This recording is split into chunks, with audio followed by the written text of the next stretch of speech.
Welcome back. C programming language tutorial number 36 में हम बात करने वाले हैं नेस्टेड लूप की एक एग्जांपल के हवाले से जो बहुत कॉमन है, बहुत पॉपुलर है और प्रोग्रामिंग लॉजिक के हवाले से भी इम्पॉर्टेंट है और नेस्टेड लूप किस तरह से मैनेज होता है उस हवाले से भी बहुत ज़्यादा इंपॉर्टेंट है। तो इसमें हम देखेंगे कि आपको जैसे स्क्रीन पे नज़र आ रहा है एक स्टार पैटर्न मैंने ड्रॉ किया है। ये स्टार पैटर्न हम यूजिंग नेस्टेड लूप किस तरह से ड्रॉ कर सकते हैं। नेस्टेड लूप की हमने प्रीवियस ट्यूटोरियल में डिटेल में बात की है और लूप्स की जो डिफरेंट टाइप्स हैं उसकी हम बात करते आ रहे हैं starting from tutorial number 31 up to tutorial number 35। तो अगर आपने वो 5 वीडियोस देखी हैं तो ये जो लेक्चर है, ये जो ट्यूटोरियल है, ये आपको बहुत आसानी के साथ समझ में आ जाएगा। तो वो हाईली रिकमेंडेड है कि पहले आपको वो चीज़ें क्लियर होनी चाहिए। अच्छा, अब टाइम ज़ाया किए बगैर हम आते हैं वापस स्क्रीन की तरफ। ये जो आपको सामने पैटर्न नज़र आ रहा है स्टार पैटर्न, ये मुख्तलिफ तरह के स्टार पैटर्न अवेलेबल हैं। जैसे मिसाल के तौर पे बाज़ जगहों पे आपको बाज़ टेक्स्ट बुक्स पे या ऑनलाइन आपको ऐसे स्टार पैटर्न मिलेंगे जिस तरह इसमें आप देख रहे हैं। फर्स्ट रो में रो हम कंसिडर करेंगे डायगनली, राइट। ऐसे ही कंसिडर करेंगे ना हम diagonally, starting from left to right. तो ये हमारी रो होगी। तो यहाँ पे आप देख रहे हैं कि फर्स्ट रो में 7 स्टार्स हैं, फिर सेकंड में 6 स्टेरिक्स हैं, फिर इसी तरह से फिर आगे चल के 5 4 3 2 1। तो स्टार्टिंग फ्रॉम 7 अप टू 1, ये टोटल आपके पास ये एक तरतीब है इसकी। एक और चीज़ जो आपने नोट करनी है जब भी आपके पास कोई स्टार पैटर्न आएगा वो आप ख़ास तौर पे समझ लें। सबसे पहले आपने ये देखना है नंबर ऑफ़ रोज़ कितनी है। इससे आपको नेस्टेड लूप की लॉजिक बिल्ड करने में बहुत ज़्यादा आसानी हो जाएगी। अब इसकी हम टोटल रोज़ काउंट करते हैं। तो डायगनली एक रो है, राइट। तो ये जो फर्स्ट रो है जिसमें ये टोटल हमारे पास कितने हैं, 7 स्टेरिक्स हैं। तो ये होगी रो 1, फिर इसी तरह से रो 2 3 4 5 6 7। टोटल हमारे पास रोज़ कितनी है, 7 रोज़ हैं। तो हम यहाँ पे लिख लेते हैं कि हमारे पास जो रोज़ हैं वो हैं 7, राइट। इसका हम थोड़ा सा पैटर्न चेंज कर लेते हैं ताकि ये थोड़ा सा डिफ्रेंशिएट हो जाए और हमें आसानी से बात समझ में आ जाए। ये लें, हमने इसको चेंज कर लिया थोड़ा सा।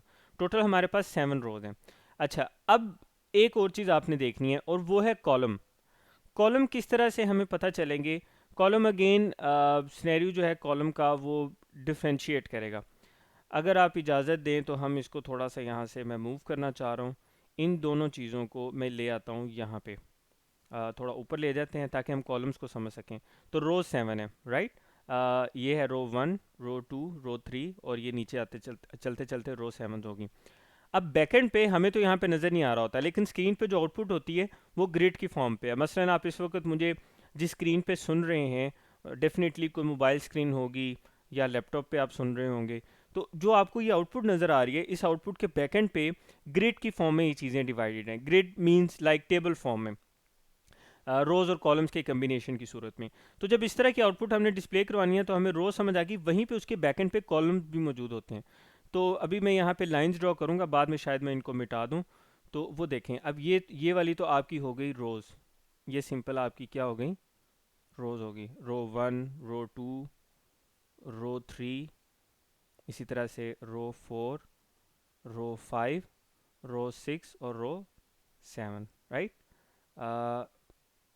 चलें, अब हम आ रहे हैं कॉलम्स पे। अब मैं इसको थोड़ा सा डिफ्रेंशिएट करने के लिए मैं यहाँ पे यूज़ कर रहा हूँ ग्रीन कलर। सॉरी, ये तो इसने सारे ग्रीन कर दिए हैं। इसको रेड रहने देते हैं। मैं यहाँ से अब इसको ग्रीन पे देखता हूँ। हाँ, अब ठीक है। अब कॉलम्स भी हैं इसके बैकएंड पे, वो कैसे ये देखिएगा ज़रा। यहाँ से अगर हम वर्चुअली इसको थोड़ा सा हम चेंज कर दें, इसकी लेंथ कम कर देते हैं। ये जो लॉजिक हम समझ रहे हैं बहुत ज़्यादा ज़रूरी है, फिर हम कोड की तरफ भी मूव करेंगे ताकि हमें आसानी से समझ आ जाए, फिर बहुत जल्दी समझ में आ जाएगा। तो यहाँ से हम इसको देखते हैं। इधर से अब मैं कॉलम ड्रॉ करने लगा हूँ। ये सारा कॉलम चल रहा है vertically from top to bottom, right. अब ये फर्स्ट कॉलम है जिसमें देखें ये सारे स्टेरिक्स आ रहे हैं। फिर इसी तरह से वर्चुअली ये सेकंड कॉलम है। अब डेफिनेटली ये जो कॉलम और रोज़, ये जो लाइन मैं लगा रहा हूँ, ये स्क्रीन पे तो नज़र ही ना आएंगी। स्क्रीन पे तो आपका वही स्टार पैटर्न नज़र आएगा जो हमने पहले से ड्रॉ किया हुआ था। तो ये आ गया हमारा थर्ड कॉलम।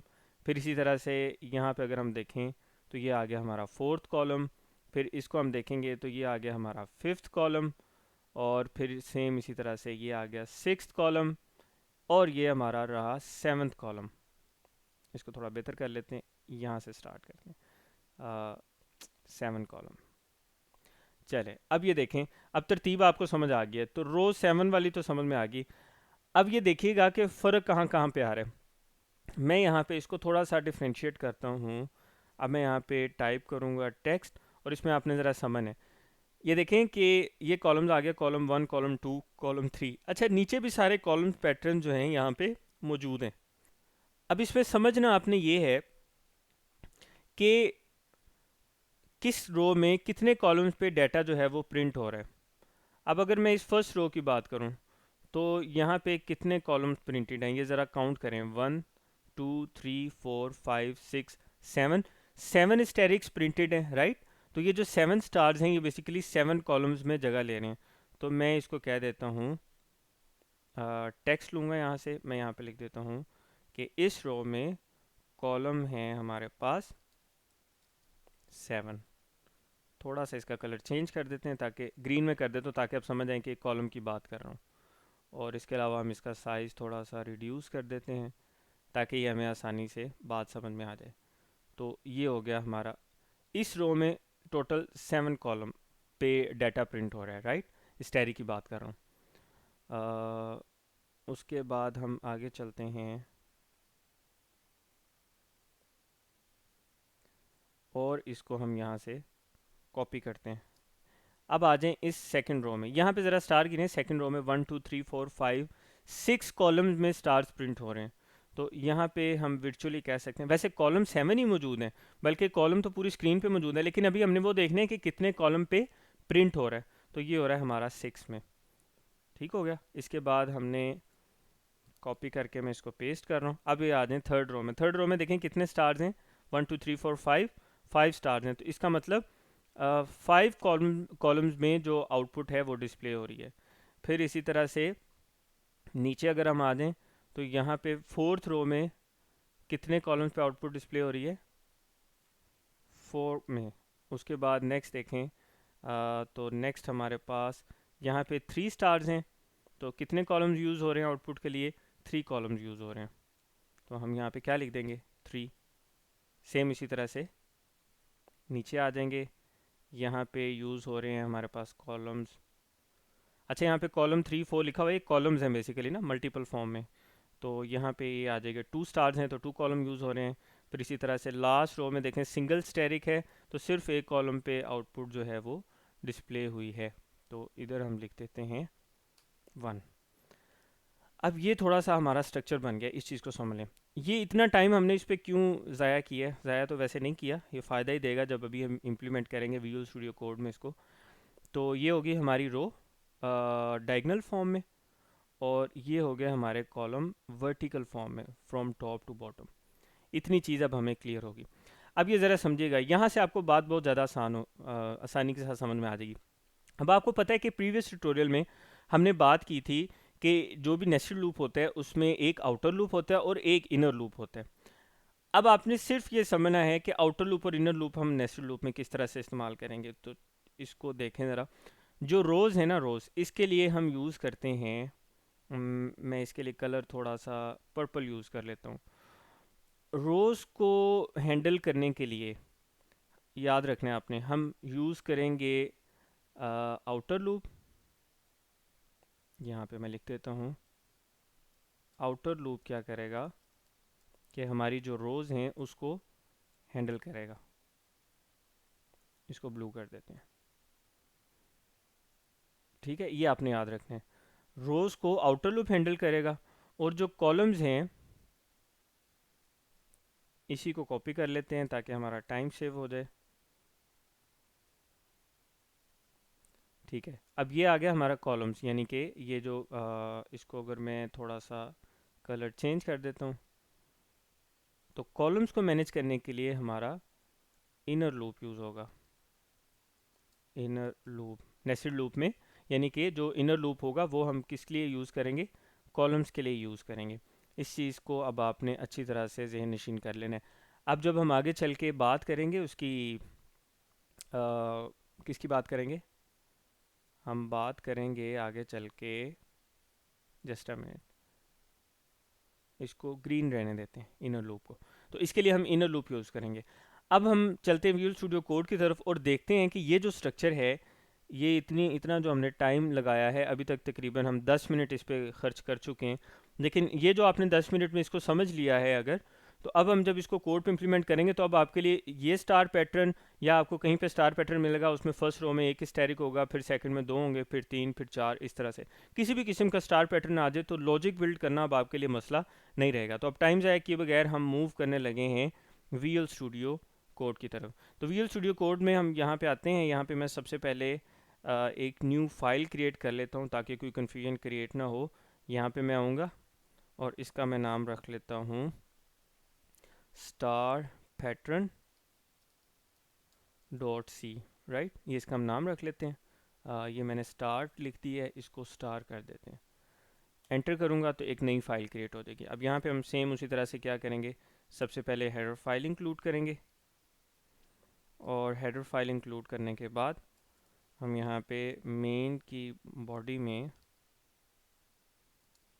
अपनी बाकी वर्किंग स्टार्ट कर देंगे। अच्छा, अब नेस्टेड लूप हमने यूज़ करना है। तो नेस्टेड लूप में याद रखिएगा, हम ये जो सारा स्ट्रक्चर अभी हमने डिस्कस किया है, इस स्ट्रक्चर को, स्टैटिक वाला जो स्ट्रक्चर है, इस स्ट्रक्चर को हम फॉर लूप और वाइल लूप के साथ भी यूज़ कर सकते हैं। इसको हम ये भी कर सकते हैं कि बाहर वाइल लूप हो और इंटरनली हम उसमें फॉर लूप यूज़ कर लें, इस तरह भी यूज़ कर सकते हैं। ये भी हम कर सकते हैं, दोनों फॉर लूप यूज़ कर लें, दोनों वाइल लूप यूज़ कर लें। तो अभी मैं ये कर रहा हूँ कि इस नेस्टेड लूप में दोनों फॉर लूप यूज़ करूँगा। उसकी वजह ये है कि क्योंकि हमने इस सारे पैटर्न को बिगनर फ्रेंडली रखना है, तो इसको आसान तरीके से समझने में बहुत आसानी रहती है फॉर लूप में, क्योंकि इनिशियलाइजेशन, कंडीशन और इंक्रीमेंट, ये तीनों चीज़ें एक ही जगह पे आ जाती हैं। तो सबसे पहले अब मैं यहाँ पे शुरू करने जा रहा हूँ आउटर लूप। तो मैं यहाँ पे लिखता हूँ फॉर लूप। फॉर लूप में मैं यहाँ पे एक वेरिएबल ले लेता हूँ, integer I is equal to, अच्छा मैं ऐसा करता हूँ कि ये जो लूप कंट्रोल वेरिएबल है ना, इसको थोड़ा सा मैं वहाँ से लिंक करना चाह रहा हूँ। ये समझिएगा ज़रा, हमने अभी क्या बात की थी, हमने ये कहा था कि जो हमारी रोज़ हैं, रोज़ वो आउटर लूप मैनेज करेगा, राइट। तो अब हम कहाँ पे, अब हम स्टार्ट करने जा रहे हैं नेस्टेड लूप। तो ये जो सबसे पहले मैं फॉर लूप लिख रहा हूँ, ये आउटर लूप है। तो आउटर लूप में रोज़ मैनेज करनी है। तो मैं ऐसा करता हूँ अंडरस्टैंडिंग के लिए, मैं इसके लूप कंट्रोल वेरिएबल का नाम भी रोज़ ही रख लेता हूँ। मैं कहता हूँ int rows is equal to 1, और रोज़ कितनी है, अब ये देखें, ये होगी फर्स्ट रो के लिए, मैंने इसको इनिशियलाइज़ कर दिया। अगर मैं वापस आऊँ उस स्टार पैटर्न पे, तो यहाँ पे देखें टोटल रोज़ कितनी थी हमारे पास, 7।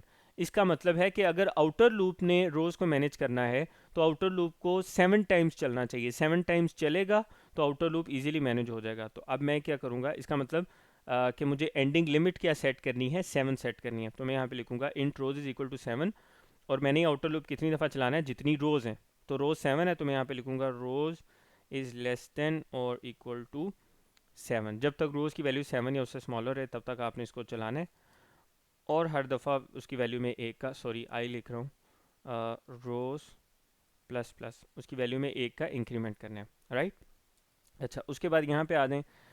अब ये हमारा, ये जो हमने लिखा है ये सारा, ये है हमारा आउटर लूप कहते हैं। तो मैं इसको यहाँ पे लिख देता हूँ ताकि कोई कन्फ्यूजन ना है। ये जो सारा स्ट्रक्चर है, ये आउटर लूप का कोड ब्लॉक है।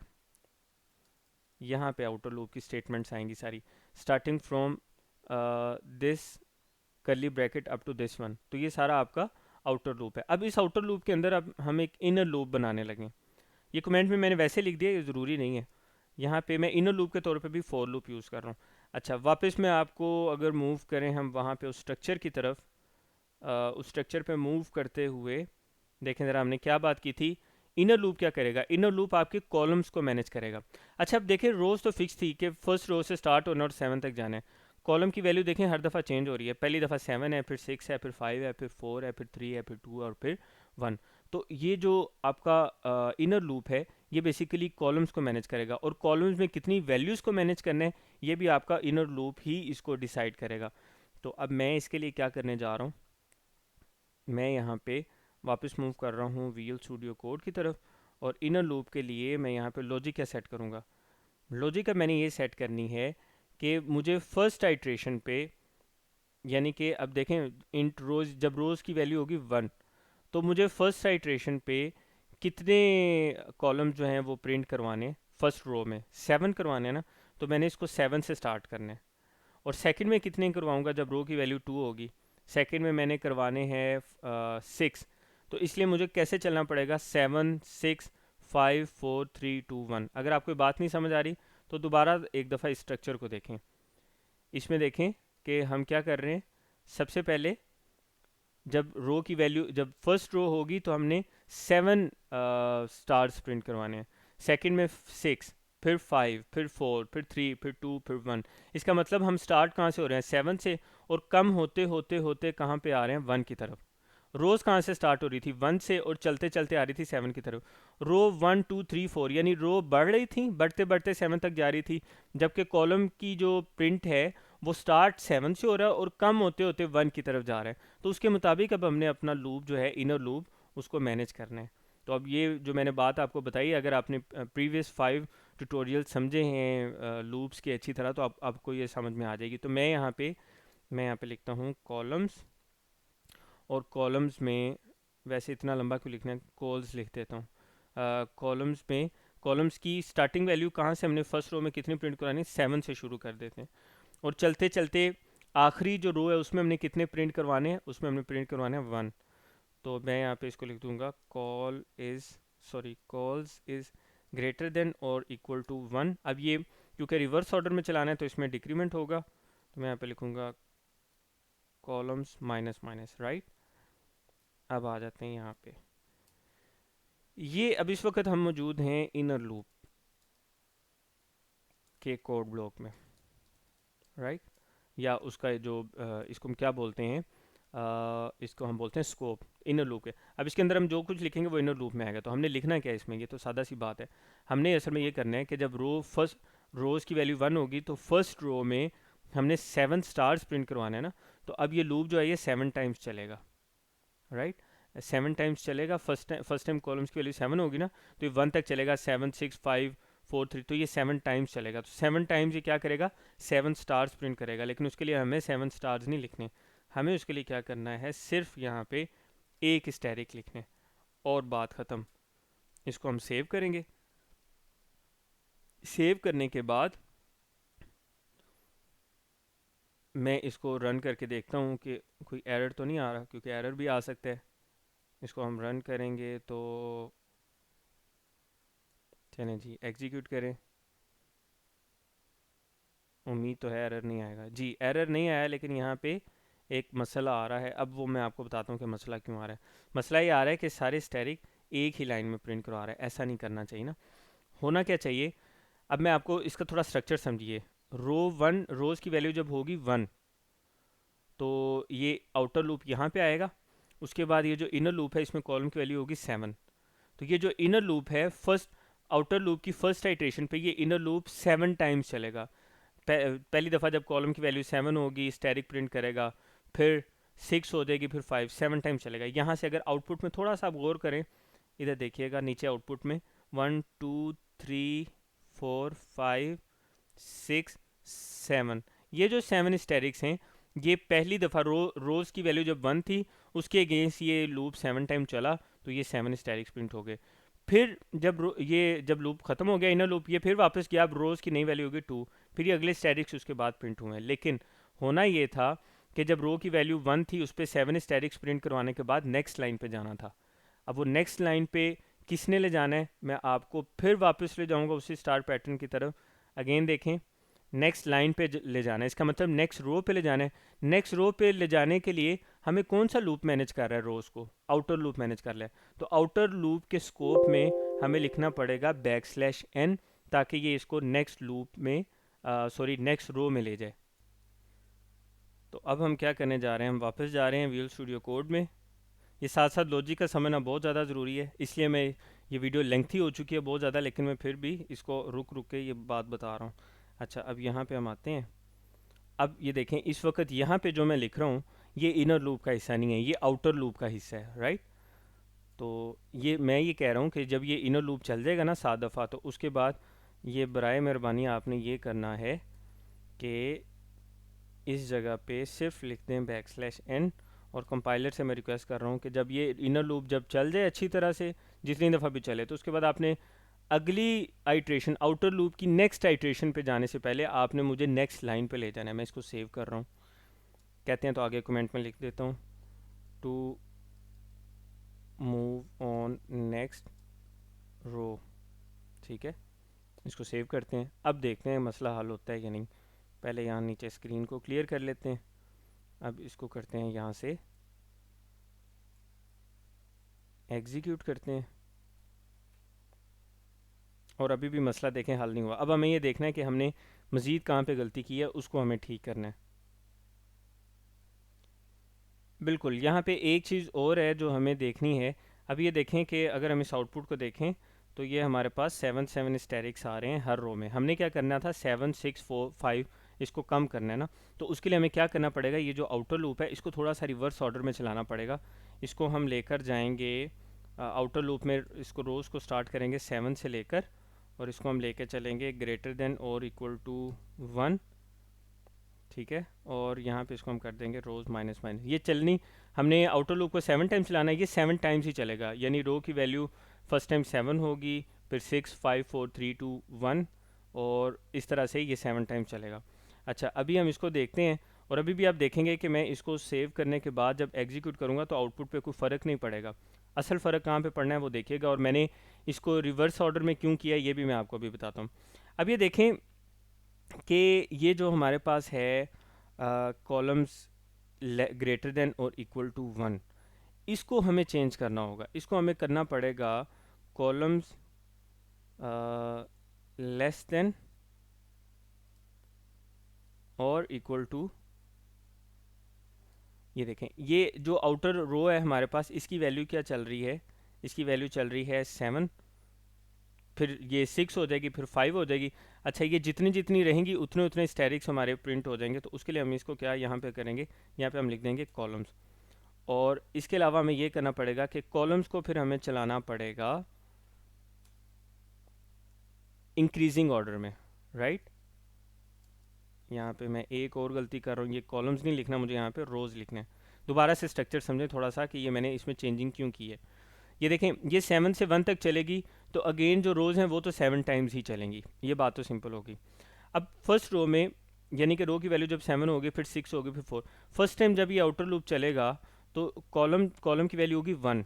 1 से लेकर कितने स्टैरिक प्रिंट करवाने हैं, 1 से लेकर हमने 7 स्टैरिक्स प्रिंट करवाने हैं।